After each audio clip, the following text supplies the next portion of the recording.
This is a grove in Clermont, Florida. Applied compost here in the spring of 2015, so almost a year ago now. And application rate on average was 4.5 tons per acre. Of rows we did higher applications of 8 and 12 tons per acre. Put sufficient organic matter in there to make those root systems really get going. Where the compost mulched on the surface of the soil, we're seeing the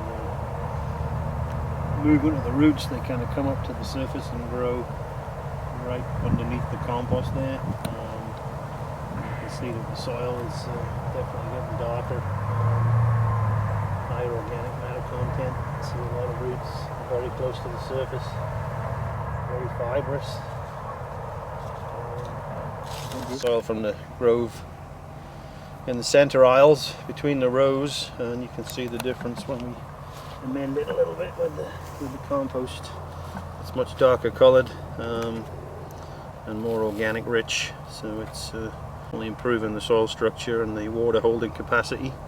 That's another benefit of the compost. It will hold 6 times its weight in water, so you can actually cut back on your irrigation. Here at this grove, we're water's coming from reclaim situations, so the water's high in bicarbonates, which are driving the pH of the soil up. So 2 things we do: we amend the compost with sulfur to help control soil pH, but at the same time this will hold more water for a long period of time, so we can cut back the frequency of irrigation, which again, you know, obviously limits the amount of bicarbonates that are drawn to the surface.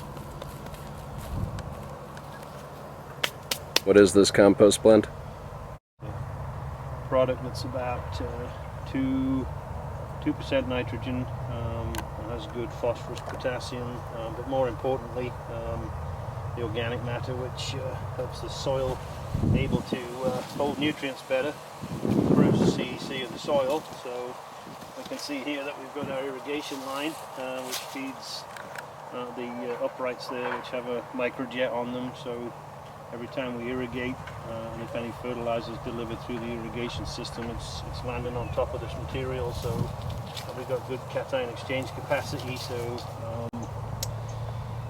basically what that does, the organic matter in the compost has a negative charge, so it basically, and the nutrients have a positive charge, so they're kind of held together like little magnets. So basically we can cut back the fertilizer applications, knowing that we're losing a lot less through leaching, because this organic matter is going to hold it right where it needs to be, right where those feeder roots are.